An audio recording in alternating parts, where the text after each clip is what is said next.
whether we want to talk about Danish Christianity or German Christianity or English Christianity, these are the right answers to two questions. The first is the duty and the call of the church today to reach out to all these young men who are reaching out their hands toward God. They are fumbling in the dark. They don't know where to go, but they have the correct diagnosis of society. It's sick and it's dying, and we need to find meaning. We need to find transcendent truth. And they reach out to tradition. They reach out to these time-tested truth.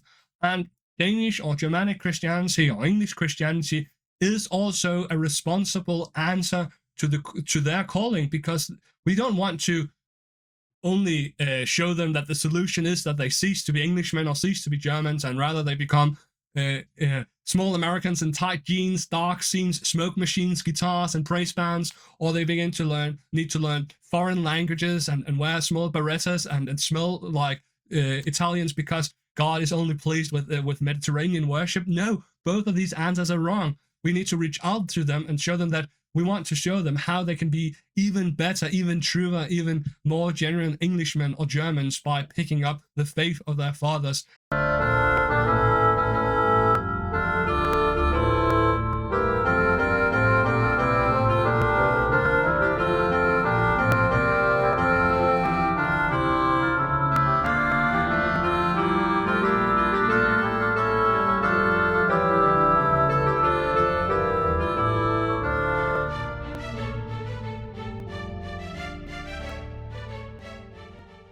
Welcome to Truth Unto Godliness. I'm your host, Michael, and today we'll have a little conversation together where I will have invited Christian Soothings on for the first time for a live discussion. We have been writing and chatting a bit before because we both share a passion for the native culture and heritage of the Germanic peoples and how some of these questions relate to Christianity. And it's on that note that I have brought you about to discuss and talk about what should we call it? A Germanic Christianity? Is that a thing we should pursue? Is that a thing we should explore? Well, we'll discuss that now. And, well, welcome for the first time to the channel. And would you like to introduce yourself? Yeah, for sure. So, my name is Connor. And I've been running the account Christian Soothsayings since July of 2022. So, 3 years now. It started out, just as a Twitter account where I would talk about kind of some of my findings with the relation between, I guess, just about the Christianization period of the Germanic peoples and how we could kind of incorporate that into our modern practice of the faith and how a lot of these things kind of play into modern aspects we see and things like that. But over time, it's kind of grown, and I started sharing art regarding that and making YouTube videos, and it wanes and waxes how much I am able to actually contribute towards it, but I am very deeply interested in that period of the Christianization of the Germanic peoples and that cultural patrimony that we've kind of inherited from them. What, if I may ask, what inspired you to go public, so to say? I think that there's no falsehood in saying that a lot of, especially men our age, share a passion and a longing for the roots of our heritage and our culture, especially those of European descent, both in the diaspora like you in America, but also here in Europe itself. I'm Canadian. Oh, Canadian. Okay, sorry. Well, in the American continent then. What inspired you to not only explore these things by yourself, but also try and share it with others online as a content creator? That's a very interesting question. I think, well, what inspired it was ultimately is I had this, like I was just reading, I read a lot, and I was reading and discovering a lot of these things, and I didn't really have anybody to talk to about it, right? Because in the real world, who the hell cares about what Clovis was doing in the the 400s AD, right? So I wanted to be able to have a discussion and to share what I was finding with people in a community where people would actually kind of give a crap. And that's kind of what inspired the Twitter account. And I made the graphics and stuff for it, and I got into a lot of arguments with pagans in the very early days, and that was fun. And over time, they kind of got just more developed, and I got more appreciation. People started coming to me asking questions, stuff like that.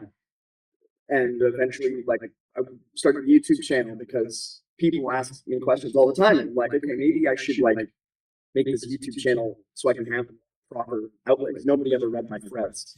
So to have a more direct outlet and consumable outlet to express some of these discoveries and stuff. Not necessarily discoveries, but I guess tidbits.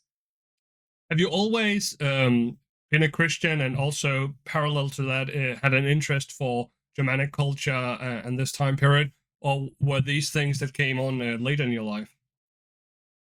So I was raised Catholic, kind of. I was raised Catholic. My dad is lapsed, but my grandparents, devout going to church every Sunday. I went to Catholic school as a kid, and then during my grade 1 year, I started going to public school, and I kind of stopped being religious. I was only kind of half religious anyway. But it was around coronavirus, and actually, there's an article of mine floating around on the internet from around that time when I started going to RCIA and I became a Catholic. And then following that, I kind of, I guess the best way to put this is like regarding the period in history, I've always been very deeply interested in history. I think my interest for that kind of, I guess, like the migration period and the period of Christianization kind of stems from my interest in English, which developed kind of in tandem around the same time with the coronavirus pandemic. And just for the listeners, by English you mean Old English or Anglo-Saxon, right? I actually don't. Oh. I mean English linguistic purism. Yes. So can you say that in English then? Pardon? Can you say that in English then? Oh, of course. English clean speaking. Oh, yeah, great. Excellent. Yeah, that's good. That's really good. But yes, Eric, do go on. Yeah, so, and that was kind of another aspect. I mean, if you go back and you look at my really old tweets, all of them are in like very, very stringent English terms. And I do think for some people it was kind of a boon, but for other people I think it was kind of preclusive to them. And so over time, I just for the ease of conversation, I stopped doing it so much, and then now I don't really do it at all. I haven't really deeply engaged with English in a long time, which maybe I should go back into it because it is really, really interesting actually. But no, I mean, like that kind of was the birth of that whole interest in the period, because studying and understanding English and linguistically pure English necessitates looking a lot at the Anglo-Saxon period naturally, and the Normans, and understanding the cause and effect behind why we had such a large linguistic shift.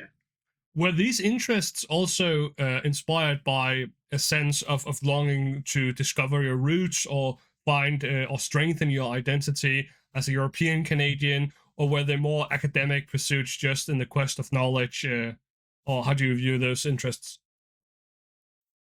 Well, I'd say both to an extent. I mean, I'm always joking all the time. I always say, like, anytime somebody asks me about my roots, I'm always like, yeah, I'm 100% pure Anglo-Saxon patriot, direct descendant of Hengist and Horsa, actually. But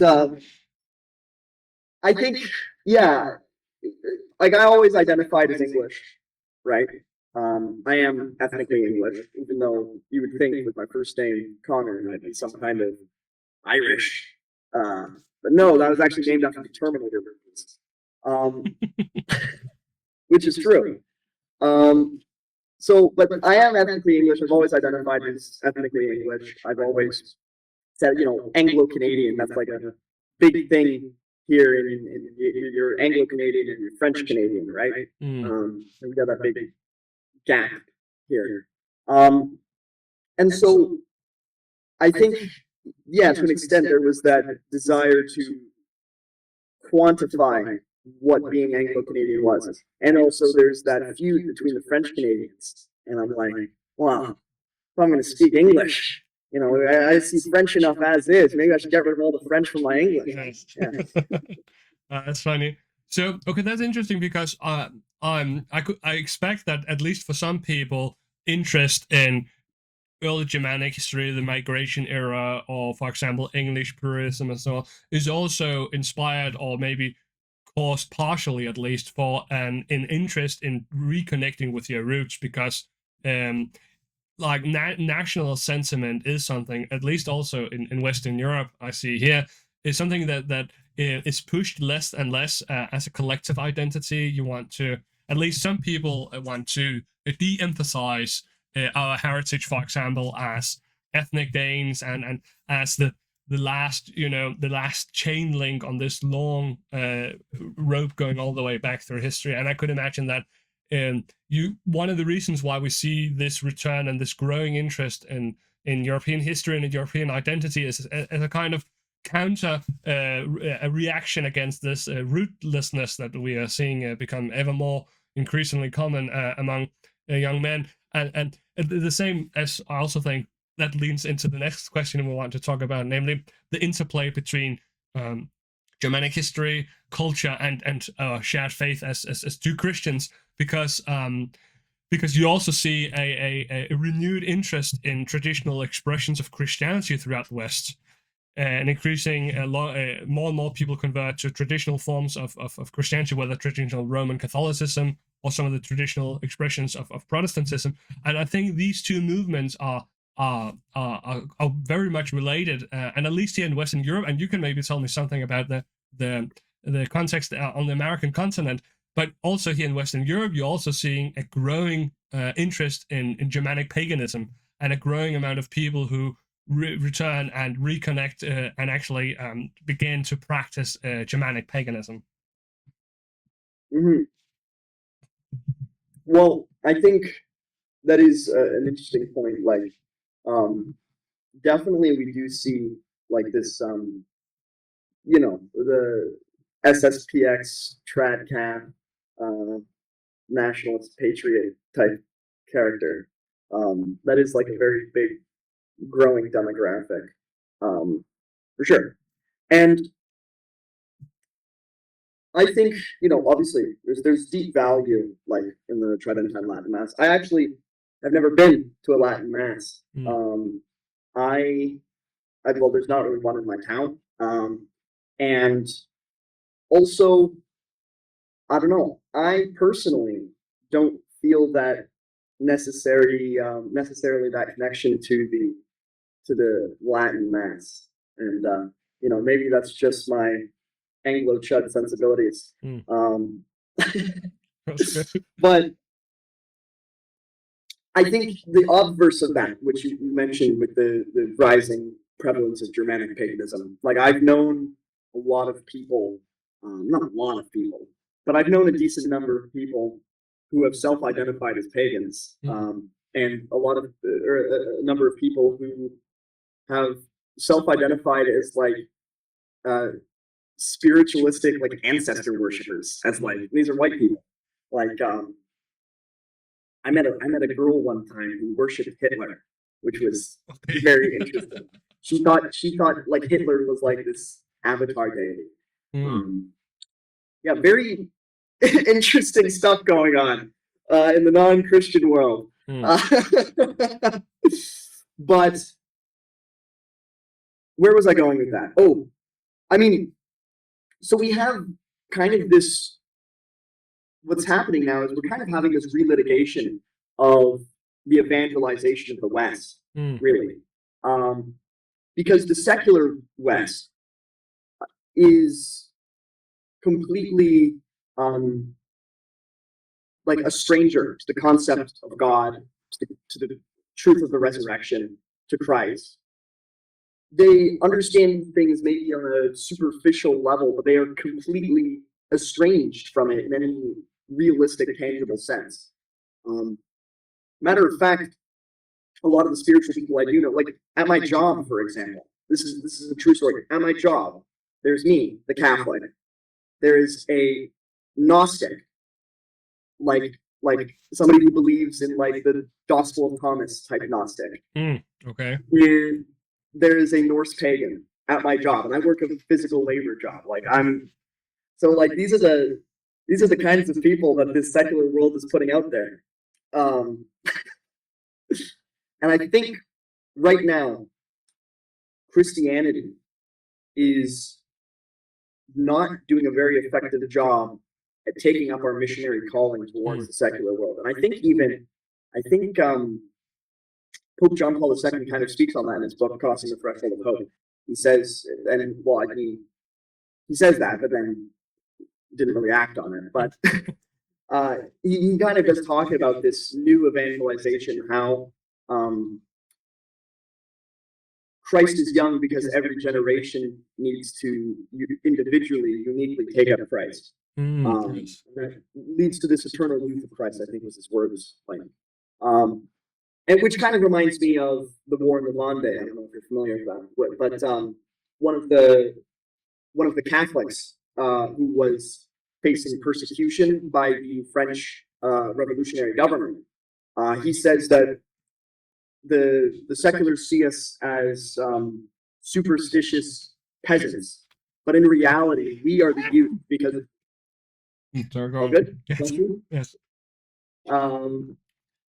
He says, in reality, and I think this was Francois de Charennes, he said, in reality, we are the youth because tradition is a youth, because every generation must choose to invigorate that tradition, something along those lines. And this is kind of where we're at, is, the revolutionaries kind of won, like short term.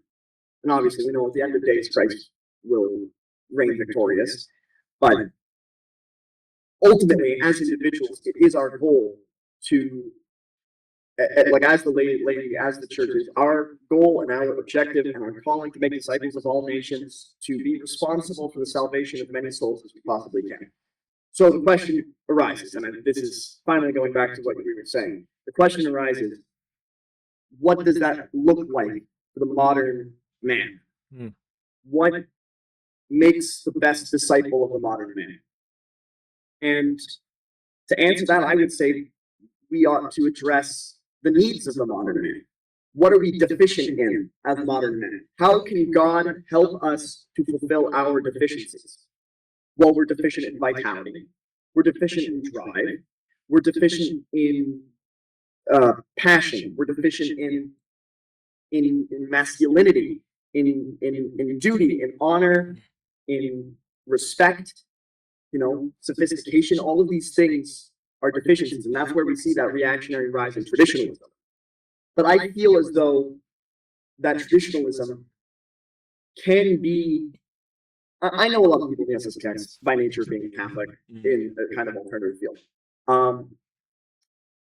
The problem I find in a lot of SSPX, and this is a problem that the Catholic Church was raising, not objections, but raising concerns about even back when, like, during Pope Benedict and whatnot, was a lot of these people are going to the SSPX just because it's old. And they recognize the truth that the past was probably a better and more fulfilling place to live in. And they're trying to graft the past onto the modern day. When in reality, that's not really how it works, right? You need to take notes from the past, but adapt that to the modern day. That is the youth of tradition. you adapt the tradition to the requirements of the modern day. So where my idea of Germanic Christianity comes in is there's a couple of kind of fundamental characteristics that define the enculturated Christianity of the Germanic peoples. A heavy emphasis on devotions, like, for example, how England was called Mary's Dowry, these extensive Germanic hagiographies, there's the litany of the AngloSaxon martyrs, and Germany just has produced a very vast wealth of hagiographies. I'm sure you're familiar with them. I mean, I think the hagiographical tradition in Germany is probably one of the most impressive out of any of the countries in history. Yeah, we have one of the earliest detailed descriptions of Danish history in the life of Saint Ansgar, the missionary who went to Denmark, and that was written in Bremen or Hamburg in northern Germany. And here we have a detailed description of Saint Ansgar's work in both Denmark and Sweden as well. So yeah, and that comes out of that tradition, as you said. I also want us to discuss some of these concrete historical examples of that. But before we touch on that, do please go on. Yeah, for sure. No worries. No, but that's exactly what I'm talking about. Like, there's so much wealth of information. A lot of our history comes from these hagiographical traditions that exist primarily as a result of Germanic Christianity. I would say, like, of that time. We also have this concept of like the sacral kingship, right? And the divine right of the king. And that's where we get, for example, like Robert Fillmore's Patriarcha, Lyon, I guess Thomas Hobbes, sorry, that was Social Contract, but Robert Fillmore and Patriarcha talked a lot about the divine right of kings. And that big emphasis on the sacral kingship is this implicit tie between the king and the church and religion. It's an immensely important part of that kind of essence of Germanic Christianity. Also, you have the Christ victor, the emphasis on the resurrection, this rebirth, this Christ as the coming king, the victor over death. That is emphasized a lot. Another thing, emphasis on the Old Testament, on the piety of nations directly affecting their outcome and their trajectory. The more pious a nation is, the better, which is often interpreted through the lens of God punishing or blessing a nation, which can be debated on whether or not that's something that God does. But ultimately, I think more importantly, if you talk in a practical lens, this is a bit of a Charles Morris type view, but the more religious people are, the more there's like a specifically Christian, the more there is a direct correlation towards them. This is generally being more united, successful, moral, and having a higher trust society. So that was a very large, emphasis on the Old Testament. That emphasis is that piety influences a nation's trajectory. That there's, the might of God, the story of the Israelites, and how their impiety directly led to their downfall. And then finally, I think an important aspect of Germanic Christianity that I think is a little bit less evident was the emphasis on the suffering of Christ at the cross. I mean, that's where we get the forked cross, for example. Depictions of the forked cross tended to be so visceral that they weren't allowed to be displayed publicly. And that, the contrast, I think, between the emphasis of Christ's suffering, the emphasis of his, not just his persecution, but his actual physical suffering as a man, contrasted with his ethereal victory and his resurrection, I think is a very important type of dichotomy and foil that defines a lot of Germanic Christianity throughout its history. That mankind suffers, but ultimately there is that victory in that suffering. Thomas More, actually, Saint Thomas More. That over there is an etching, rubbing of the plaque about his condemnation to death. That over there, that's my I have a rubbing of that. But Thomas More talks about the joy and suffering. He talks about how um, suffering is obviously suffering, but suffering is also um, there is a reward in that, not only in the spiritual sense, but in the ability to recognize the fulfilling nature of the times in which you're not suffering, the time that you have for. Mm.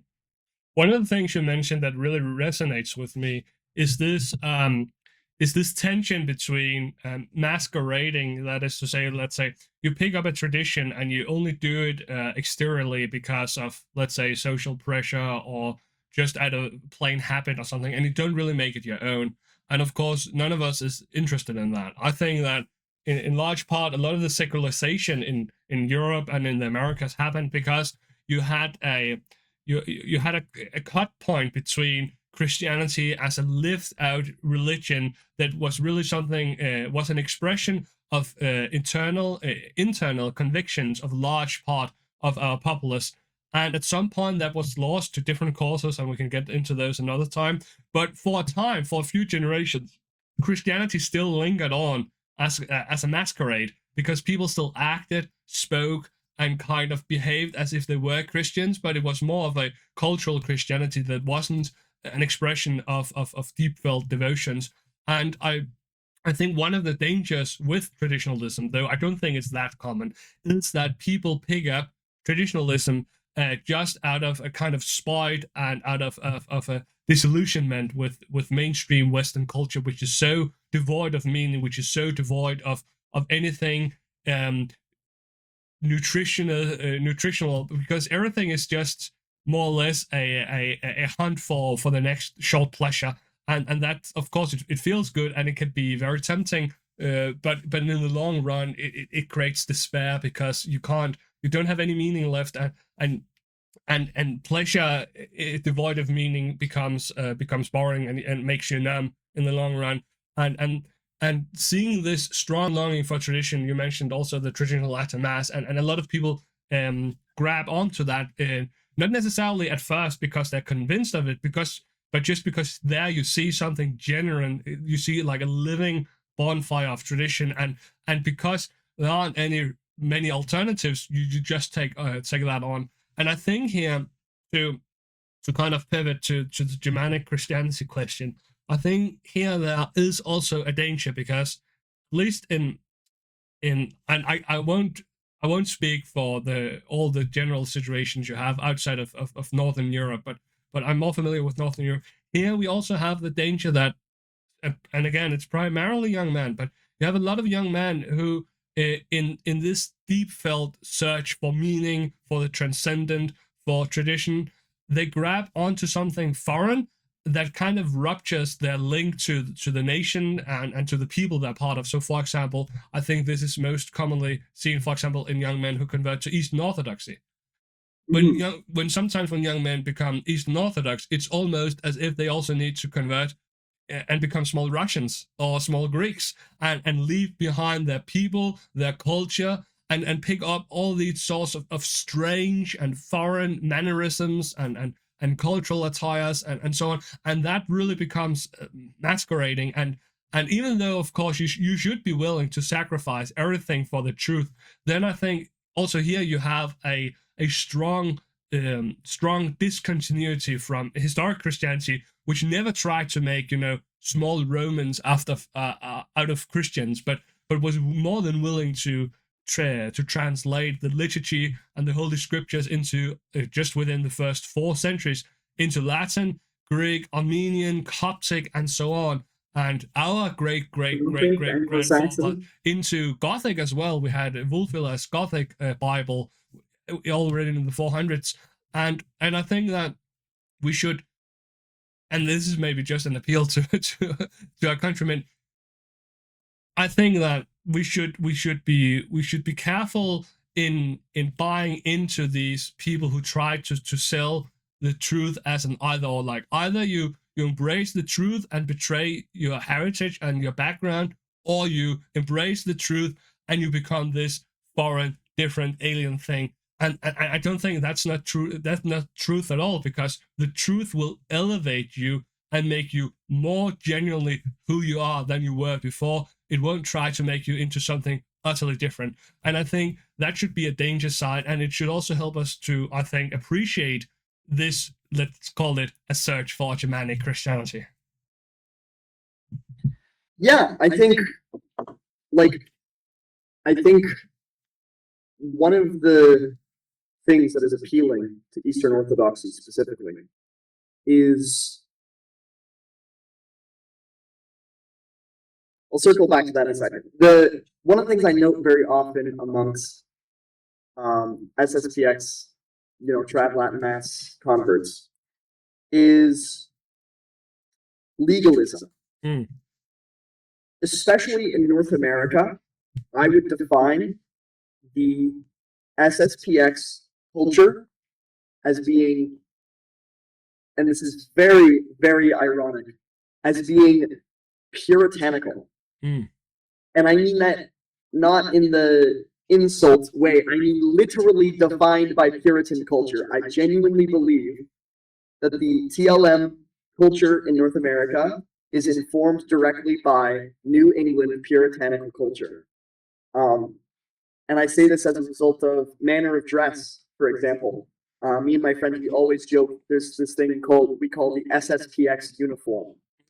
The second you start attending the TLM, you have to start wearing a black trench coat and a red tie and a white button-down shirt.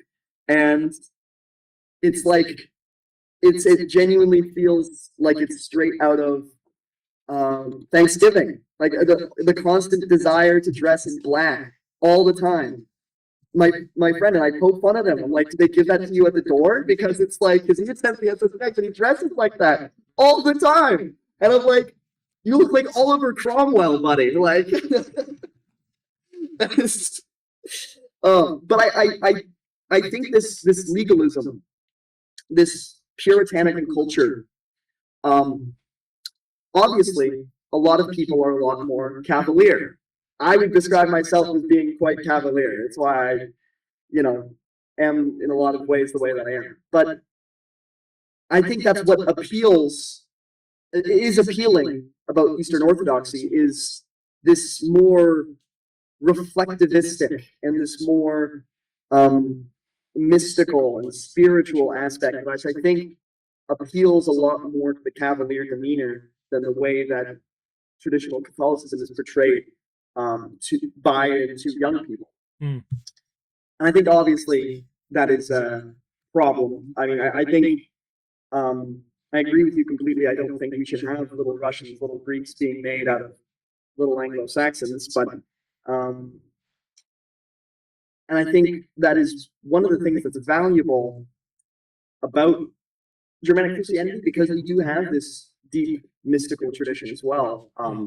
You have Meister Eckhart, right? You have the Dream of the Rood. You have, which one of the things on the the list here as well that we are going to talk about later. You have, the Hellion, the Beowulf, and these things are very deeply mystical, I think, in a way that isn't really seen in contemporary understandings of Christianity and Western Christianity specifically. So to pivot on that, so if you want to put some words on maybe some, if not concrete advice, then at least some general desires for the direction toward which we should seek to move or to formulate a Germanic expression of Christianity. Where do we want it to go? What should it look like? What would be some of the goals of this? And maybe also if you could put some words on what could be some of the dangers. Could we take it too far? Are there some pitfalls as well? How do we balance these two approaches, which I may formulate a loyalty and a love of fatherland, of forefathers, but also an uncompromising approach toward the truth, because we want to say, at least I want to safeguard both of these. Absolutely. Well, one of the things I think in terms of moving towards a more Germanic Christianity, at least in the Catholic Church, is the Ordinariate. I don't know if you're familiar with it. Yes, but you could explain it to the listeners and viewers if you want. Okay, for sure. The Ordinariate was established by Pope Benedict. It is formally known as the Ordinariate of Our Lady of Walsingham, the Ordinariate of the Chair of St. Peter, and the personal Ordinariate of these things. The personal Ordinariate of Our Lady of the Southern Cross. And it is a method by which ordained Anglican priests can bring themselves and their parishes into communion with Rome without sacrificing their Anglican patrimony. And then also, to that end, they also ordain their own priests. They have a very massive seminary in Texas. Now, I think the Ordinariate is incredibly valuable because the divine worship is essentially just a snapshot of the English Mass from the 1500s. And it has all of the things that the trad Latin Mass guys rave about, the altar rails, the ad orientem, the no receiving on the hand type stuff. It's everything that they are looking for, but it's uniquely within our culture. Like it is our, like it's not becoming Italian. I think that's another thing that we often see an issue with, specifically in the United States, is a lot of, you either find them, they go uber Puritan, or they try to become, they become Catholic, and then they start needing to act Italian or Mexican, right? But the Ordinariate is English. It's for English, AngloSaxon, and it very much feels that way. If you've ever seen a divine worship service, and I think that is a very important step in the right direction, because in the Anglican patrimony as well, I mean, I think there is a strong, unique tradition as well, and in the history of all of England, we have this very strong history, and I like the imagery, and the Anglo-Saxon imagery. I mean, if you spend time in these churches, like the holy rood that they have from the roof is such a specific and unique Germanic style that you won't really see anywhere else. And the missals with the Canterbury cross on it, it's just beautiful, and it's completely unique. And so I think that's something where that's a step in the right direction. I think for any Catholic, I think finding a way you can attend the Ordinariate is just immediately puts you more in line with your nation as a practicing Catholic, which is, I think cosmopolitanism is and especially I think anti-Angloism is a big problem that's rising in the Catholic Church in America, coming mostly from the United States. But I mean, you got guys like on Twitter, like Orca or whatever, talking about how evil Anglos are or something. But one of the things that I think could be a problem with an emphasized Germanicism amongst Christians is avoiding the urge to, firstly, you need to caution against Christian identity. This idea that we are the Israelites or whatever, British Israelism, Christian identity. I think that is false and completely ridiculous. I'm as you're aware, I'm in the process of making a YouTube video all about how we are Japhetites and about the Japhetic prophecies and stuff like that. And that is the tradition of Japhetites. Another major issue that you would need to avoid is syncreticism. That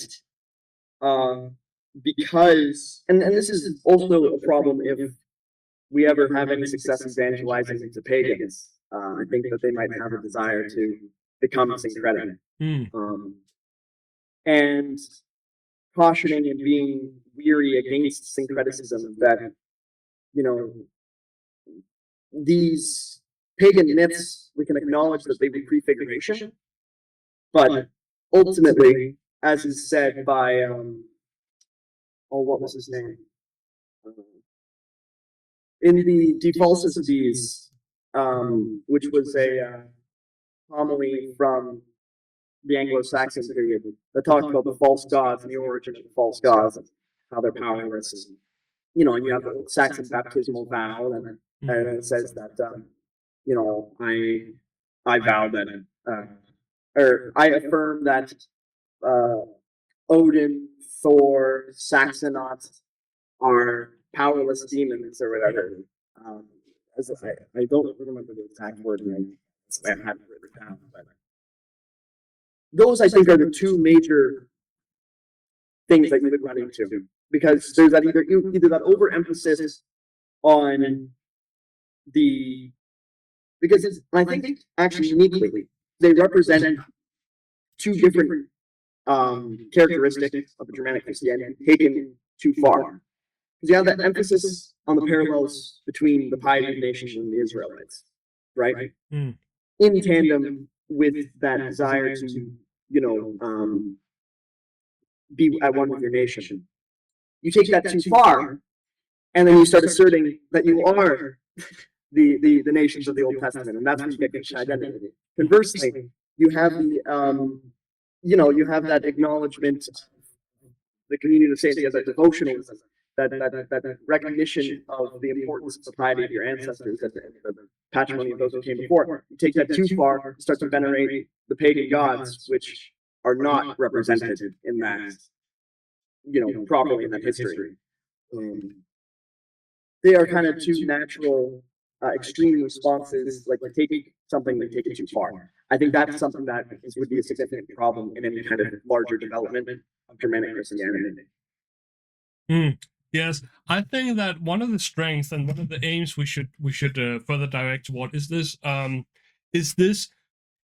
approach where we consider Christianity a universal truth, not in that it wants to universalize all expressions of itself, but in that it wants to particularize itself as a universal truth among all people. That is to say, when Christianity comes to Denmark, we will not become Christians and cease to be Danes, but we will become Christian Danes or Danish Christians, however you want to put it.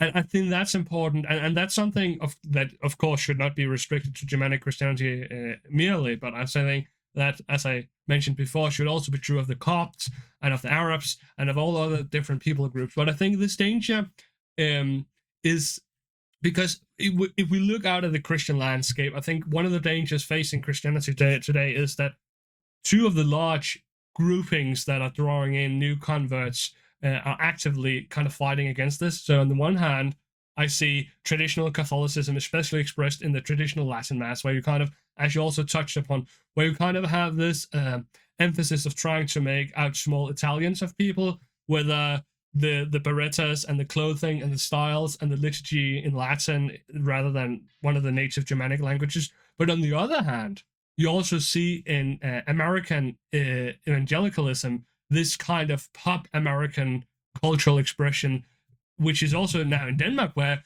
you have different sort of like praise bands, all inspired by American pop music and indie rock and so on. And it's the same exact movement where you go away from the particular culture and you make out not small Italians as in the traditional Latin Mass, but small Americans, which I think is just as much as of an issue. So it isn't something to do with Roman Catholicism per se, because that's a theological conversation, and we can have that another time. But we should be careful not to cut ourselves off from the roots. And here I think the emphasis you see in the Constantinian Church, where I want to have, let's say, it's fine, the Greeks don't need to cease to be Greek, but you can have a Greek expression of your Christianity. And now that means that one of the most quintessential Greek things is, you know, the little Orthodox parish church, just as if we go back 150 years, one of the most quintessential English things is the little village church and the rectory and everything. And there was part of the culture because Christianity had not wrecked the native culture, but elevated it, made it something better. And I think that is one of the things we need to learn from. Of course, it's easy.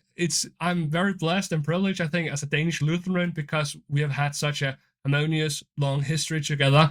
And it has also meant a lot for Danish culture and the Danish language and so on. Same for Germany and the relationship between the vernacular liturgy and the Bible translation and something. But also, as you mentioned, the English, the Book of Common Prayer, and this harmonious and edifying relationship between the faith and Englishness itself. I think that is something we really need to rediscover and reacquaint ourselves with, so it doesn't become just a masquerade, but it really becomes something that is a lived experience. I think the description you mentioned from Pope John II about Christ being ever young because we need to find him ourselves in every generation really also rings true here. I think that's a beautiful way to put it. In Denmark, we say, and it's in all likelihood an expression, not at all merely Danish, but we say that Christianity is always one generation away from dying out. Which is to say, you need like every generation really needs to make the faith its own, and I think that Germanic Christianity should be the vehicle to make that, because in this age of rootlessness, this is really a way to reconnect ourselves to a wealth of history, a wealth of heritage, and a wealth of wisdom that has really stood the test of time and is something that we are in dire need of.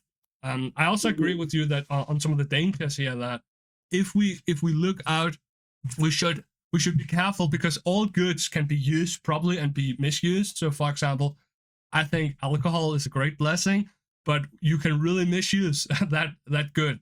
The same with people and nationhood and so on. We should be careful not to idolize it and make make idol out of one it. in the afternoon. Yeah. So it's 9 in the evening here, but yeah. So it should always be the faith elevating the people and the culture, rather than the faith being something subsumed for a goal different than God, because He is the only ultimate end of all mankind. Um, all that being said, I think that should also like lead us into one of the final considerations, namely speaking about this great heritage and all this wisdom and so on. What do you think? What are some of your favorite examples of let's say Germanic Christianity encapsulated that we have been received from the past? Well, I mean, I've kind of touched on a lot of different things as is. I mean, anecdotally, I mean, there is a large amount that I'm sure I'm unaware of, because, like, I only practically speak English. I can speak a little bit of German. Kleine Deutsch. But Dann müssen wir dann wieder in Deutsch sprechen. genau. Yes. Ich kann es verstehen, Deutsch. Schön. Very good. Nein, no. I was so being that is the case, that I only really speak English, I can only really see the English. But I'm like, from what I am aware, like that's that which I haven't spoken about really. I know, for example, that High Church Lutheranism has had a similar situation to what I was saying about Anglicanism, where it kind of just makes a snapshot of how the Christianity was practiced in the late Middle Ages, like around late Middle Ages, early Renaissance times. So you kind of make that snapshot of Christianity from that time, and then that's not to say that it has been completely stagnant in all that time. I'm certain there are unique growths and cultural expressions that have been made from that, and so I think that is one of the things that is has been handed down to us that is a a unique blessing and jumping off point that we could use for Germanic Christianity. Another thing is in the from the perspective of the Catholic Church, I think we have been very blessed to have had the Catholic Church preserve so much of this ancient literature that would have otherwise been lost because almost all of this tradition was oral. Mm. That's where we get things like the baptismal vow, just written on the back of a piece of paper. It was some other thing. It's written on the back of it. You have this baptismal vow that now you can read. You can read the Gospels in Old Saxon, in the Hellion. You can read, and that as well, the Hellion, which I touched on earlier. It's fascinating because it and the Muspili are one of the only examples of an otherwise completely lost poetic tradition of the Germanic peoples. Mm. And it's because of Christianity that these traditions were preserved. Otherwise, eventually they would have fallen out of fashion. And given as all these traditions were oral, they weren't really writing books. Obviously, they had writing, but they weren't writing books. Mm. We are now able to still see examples of this oral tradition, of this poetic tradition, of this saga tradition in the modern day. Yeah, and that reminds me, for example, this very unique kind of meeting of cultures you had at Iceland, where prior to them becoming Christians, they had their Nordic faith, they had their myths, they had their poems and literature, but only subsequent to a few generations of Christian culture settling, forming, and as we spoke about earlier, elevating the Icelanders, they really became one of the primary frontiers of European culture, especially Germanic culture, in the very early medieval time, where teeny tiny Iceland, though geographically large, a bit smaller than the size of England, though population-wise it was incredibly small, very sparsely populated, yet still the output of Icelandic Old Norse literature was astounding. They wrote, I have 5 big volumes of all the Icelandic sagas standing up here, and this is the child, the beautiful child of this fruitful marriage of Germanic love of poesy, of art, of the oral tradition of the saga, of these legends and stories of their people, which only survived due to a love and the placed importance upon these things. But alas, without being married to Christian culture, to writing, to formal education, to love of letters and learning, and the emphasis on the importance of the written word as well to the spoken word, you wouldn't have had any of these things. So I think there's so many blessings where we really need to sit down and see all these wonderful fruits that grew from having the Germanics engrafted into the olive tree that is Christianity, because devoid from each other, we really don't have this result, which is something greater than the sum of its parts, I think.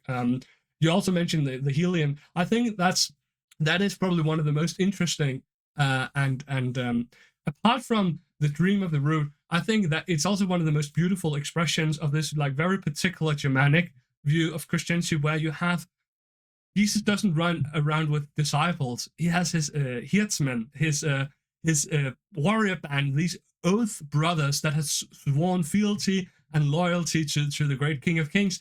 And in reading that as a Dane or German or an Englishman or what have you today, really also helps you see some of the treasures that we have all inherited, some of the heirlooms of our people. And I also take this as a exhaustion to go and read these old things and make them your own, because I think there's a lot of wisdom found in them that is something that we are all in need of today.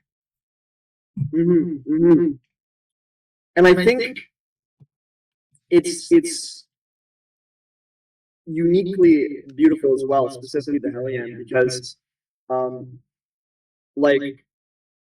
not only does it have Christ, as the King of Kings with his war band of oath swearers, but not only is it perfectly enculturated, but it remains entirely orthodox Yes. in doing so, which is a astoundingly difficult task to pull off, and it just does it, and it's and that's why I think like academics say like it's so well that it must have been like a piece of like propaganda made by Charlemagne. Like that's what they speculate or whatever. But it's just the how effortlessly it blends that orthodoxy and that cultural expression. And I think I mean, you know, I think that's something that we kind of aren't seeing with other attempts to enculturate the modern day. Just the other day, I was having a conversation with a friend of mine, and we were discussing Native American enculturation within the Catholic Church. And I think that one of the things you were discussing was how Christianity should elevate the culture as opposed to transposing itself over culture. Another thing that I think is important to make sure not to do is to devolve Christianity down to the level of the culture. That's one of the things I notice a lot when it comes to Native American enculturation within specifically the Catholic Church, because most Native Americans that are Christian, I think, end up becoming Catholic uniquely. But at least in Canada, I should say. But that is one of the major issues, is that Orthodoxy kind of comes second to that enculturation. That you still have these smudging ceremonies and, you know, like offers to the spirits happening inside of a Catholic school in Canada. And I'm like, that's syncretism. Yeah, that's syncretism. Exactly, that's syncretism. And the fact that it's allowed to occur is astounding. I borderline thought about protesting my local Catholic school division when they posted an announcement in the district that they were going to be doing a naming and smudging ceremony at the school, and I'm like, could you explain in just a few sentences what is a smudging ceremony? So my understanding is that a smudging ceremony is when they take a number of herbs, and I've seen smudging ceremonies happen before. They do like a powwows. White women who want to be pagan do them all the time. Essentially, you take a bunch of herbs, you wrap it up in some paper, tie it with twine, then you light the herbs on fire, and then you, with the smoke, the smudge coming off of the herbs, you start chanting and chasing away the unclean spirits. You'll see it happen in like horror movies. The main character, like the first thing he does is he's like, oh, I gotta do smudging or whatever, and then he smudges his whole house, and the demon shows up, and then he calls a Catholic priest and gets like exercise or whatever. Every horror movie ever, right? Involving a demonic character, except for that one. Sorry, never mind. That's a tangent. Well, yeah. Do you have some? Before we go to the Q&A, do you have some final gathering thoughts or some conclusions here?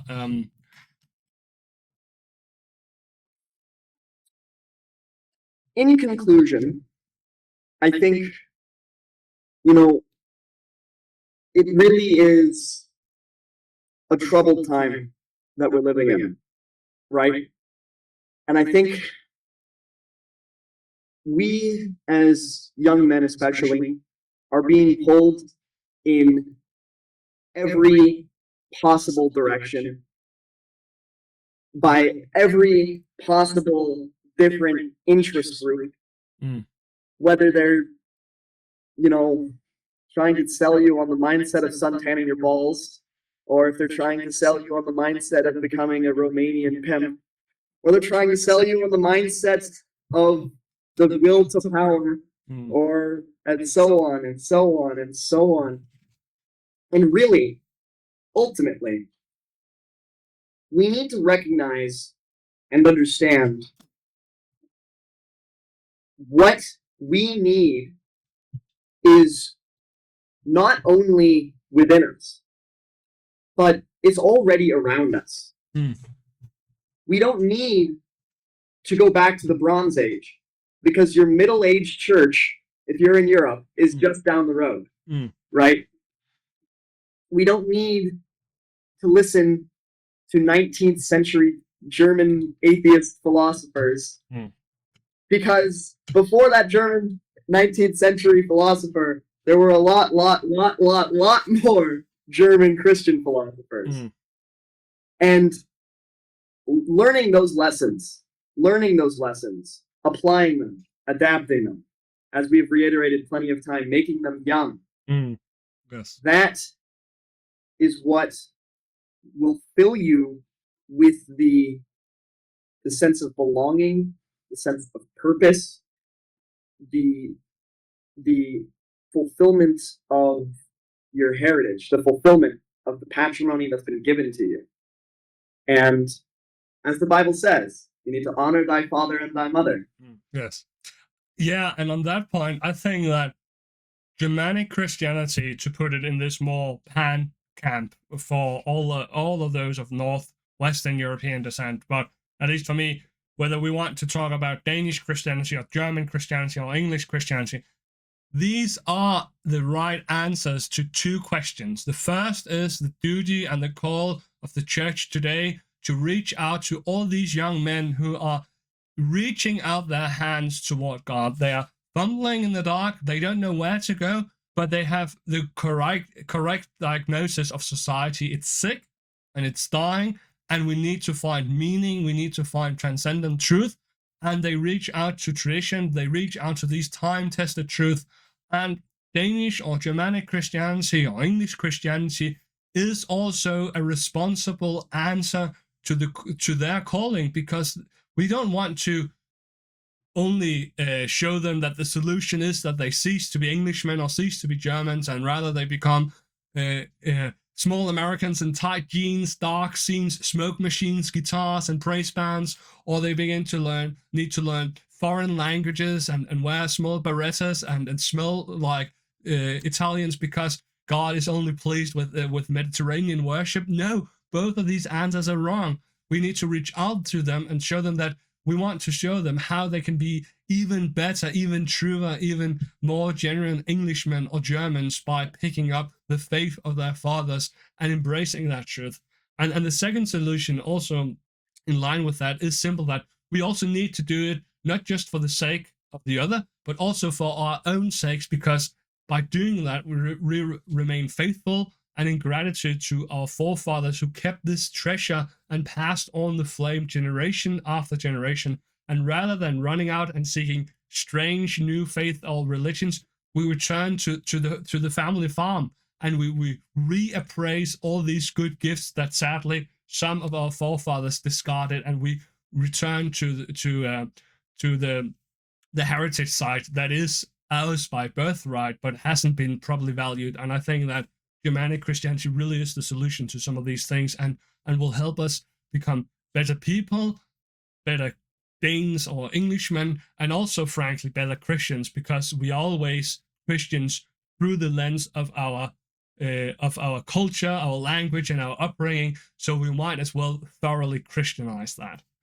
And by that conclusion, I think we will have a little short Q&A, because we had some, I think, thoughtful questions sent in by some of the listeners, and I'll ask you the questions and maybe offer a few words of my own on them. I've also added a question of my own as well. But one of the really, I think, more thoughtful questions was that, how does the worship of the old pagan gods relate to the worship of the one true triune God? That is to say, when our great forefathers worshipped this deity they called the All Father, the creator of the first man and woman, this being who hung himself on the tree to give gifts, divine gifts for mankind, Gulda and power words and this, like, you can really hear a lot of Christian echoes. But were they somehow worshipping the unknown God, or was they had they kept small remnants of the truth being preached all the way back from Noah through the ages, or how do you think Christian worship and Old Norse pagan worship relate to each other? I think there's kind of two answers in there. Firstly, I am a belief in the Ur religion, in that all, within reason, all modern religions ultimately derive from the Noahic religion, the religion of Abraham, in like some sense. And so there is that Ur religion that all comes back from Noah. And so, for the Indo-Europeans, that would mean the Japhetic aspect of that. And, there is that fulfillment of the prophecy, so long as you dwell in the tent of Shem, et cetera, et cetera. And so I think that plays a part. As well, I think that through that, I think Europe clearly has a very important part to play in God's overarching plan for humanity. I mean, it's no coincidence that Christ was crucified under the Roman Empire, right? So I think also to that end, the fact that upon the establishment of the Roman Church, the first major evangelization campaigns to the Germanic peoples and to the Visigoths and the Franks. And so whether I think that there is intentional prefiguration there, I think to an extent there may very well have been intentional prefiguration. Now, whether they are actively worshiping the God, whether they are actively worshiping him through that prefiguration,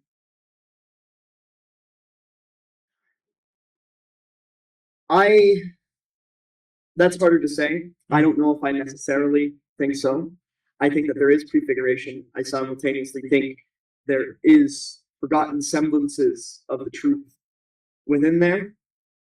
Now, I suppose ultimately it would be up to God to determine whether or not he believes that those forgotten semblances and that prefiguration is satisfactory to count as worship of himself. And that's God's decision whether he takes that.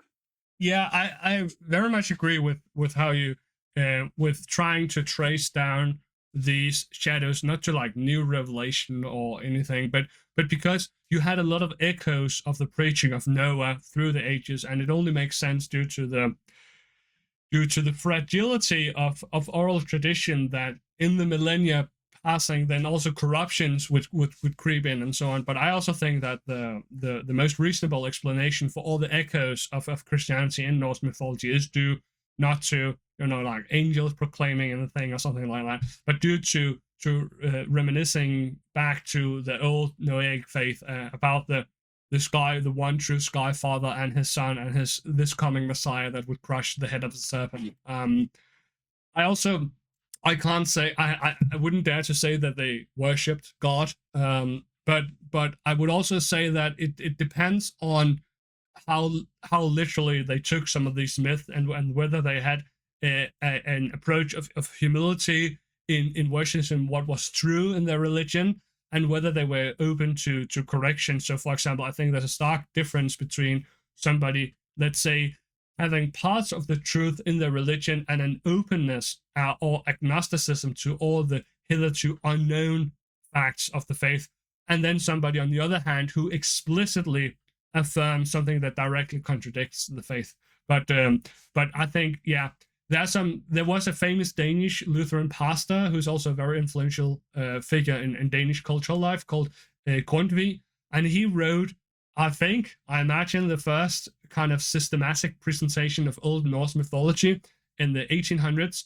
And he kind of took the approach that he almost went too far, right? But he kind of viewed Norse mythology as the Old Testament of the Danes, because we were also fumbling in the dark and playing with idols and so on, but there were a lot of remnants of the truth. And it's very interesting, and he continually underscores all these references to a kind of supreme deity, because, and this is also tangent, so I'll try and keep it short, but one of the supremely virtuous things about Old Norse mythology was that out of all of these false pagan beliefs, they were the only one who confessed the mortality of their own gods, right? They would all die fighting for the good at Ragnarok. So in the very true sense of the term, they weren't like actual, like real pagan worship, because they were not truly divine beings. There was something further, even more transcendent, something supreme good, or something, a supreme savior that would come in and remake Asgard and would open up Yggdrasil to these last two, Liv and Lifteracia, who would come out of the world tree and so on. I've written some shouts, as the other Indo-Europeans might call it. Yes, it's really very interesting. Also, but yeah, that could also be a whole discussion of itself. One other question that I wanted to ask you is regarding Lord of the Rings.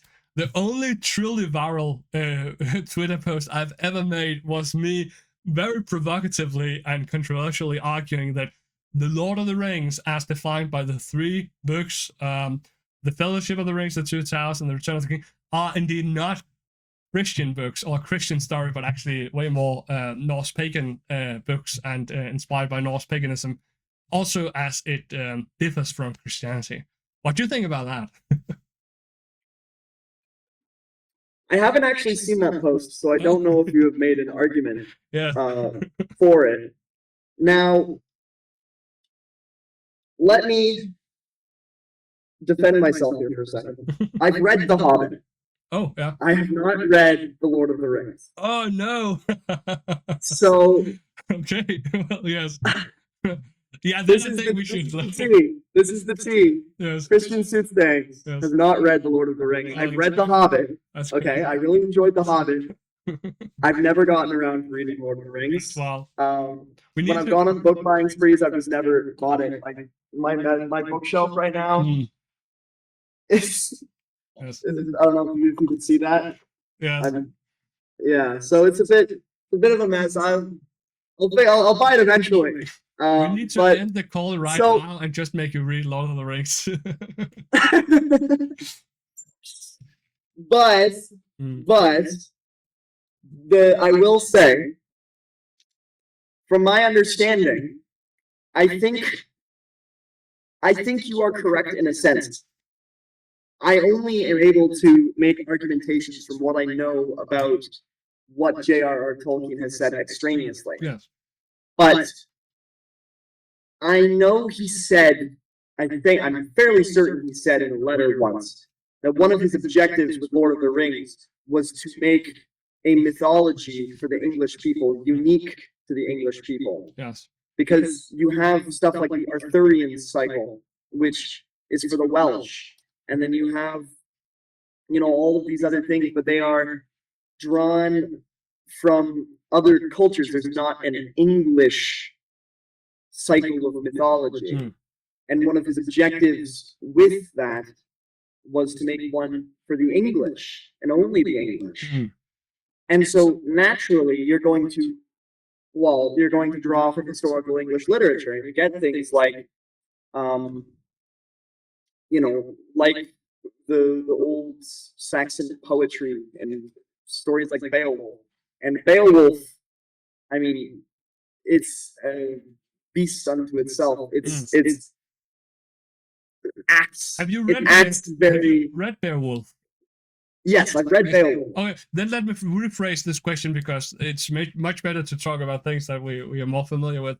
Let's rephrase the question. Do you think that Beowulf, as it has come across to us today in its written form, is more probably described as a Christian work of literature or a Germanic work of literature? Well, I would say it's more accurately described as a Germanic form of literature, but whether it's Germanic pagan or Christian, I think is a unique question, because it's obviously on its face, it's a Christian work because of how often it talks about God. But this is the one time I'll agree with the scholars that they will always say, "Oh, this was a Christian insertion. This was a Christian insertion." Yes. This is the one time I'll agree with the scholars. And the poets needing to remind you that these characters are Christian every 5 seconds definitely reads like it's an insertion. Yes. Because like I have my copy of Beowulf right here, and it's like he'll just be talking and like saying like talking about the boasting and talking about these like these demons and these beasts, and all of a sudden it'll be like, oh, actually, these goblins, yeah, goblins came about because of the Cain and Abel or something. Yes. It's like, what are you talking about? I will also say that it's kind of like that meme template, right? Where you kind of have the small brain take, the midwit take, and then the genius take, right? So the midwit take is, of course, just to say like it's obviously a Christian piece of work because it says so. But as you yourself said, I also fully agree with you. It's so clear. It's so clearly obvious that it is a genuinely loyally told pagan Germanic myth where the monk or the scribe has just slapped on some Christian labels, and it feels so alien and such like a bad patchwork that it screams at. So the low IQ guy will say, yeah, it's totally Christian because it says so. And then the midwit scholar take is, of course, as you said, it's obviously pagan. It's obviously pagan, and it's just like Christian labels. So, but I think that the really big brain take is that I think that it is truly a loyal retelling, recounting of this pure Germanic myth with these Christian additions. But the way it's framed and the way the scribe has done this is really uniquely Christian and makes it, I think, the work itself Christian in this regard, because this love of father and mother, this love of forefathers, even in their era, I think is something particular to Christianity. There's this famous story, of course, of Noah, where he gets drunk. He's the first winemaker, and he gets drunk, and his son shames him. And then Japheth and the other honorable sons go in, and with their back turned toward their father, they hide his shame and dress him, and they don't want to look at him because they really don't want to dishonor their father. And in the same sense, this peculiarly Christian approach also to the errors of your forefathers expresses itself in Beowulf, in that they want to, because of the love of the fathers, they want to retell the old tales, but because they don't want to uncover the shame of their fathers, they dress it in the blanket of Christianity. So we might say an imputed Christianity. And this kind of like meta approach to Beowulf is actually expressive of a really Christian instinct. So in that sense, Beowulf is a Christian story. I think that is the most unique and fascinating take on Beowulf I've ever heard, and I actually agree with you completely. That is, yes, I think that is a very good way of looking at Beowulf in a meta context. That, yeah, because this scribe wants to tell the story of his father, but it's this shame of it's a very obviously pagan word, and so that metaphor of the shame of Noah is very apt. It's putting a blanket over the shame. Yes, that is. Yeah, I like that. That's a very good way of looking at it. It's best to end on the top, so I think this is just where we cut it off. It's not going to get any better than this. I want to thank you so much, Connor, for coming on here for our first conversation. It was a pleasure talking with you. Thank you for having me. I want to direct the viewers and listeners to your handle on Twitter, Christian Soothsayers, as well as your YouTube channel, where I have so far enjoyed 3 very interesting videos that you've made, and I won't spoil anything, but I think that if you want to watch the next video, then type in Christian Soothsayers and continue the journey. Thank you so much for your time, and I hope for you listeners that this has served as truth unto godliness. Until next time, goodbye and God bless. Thank you for watching.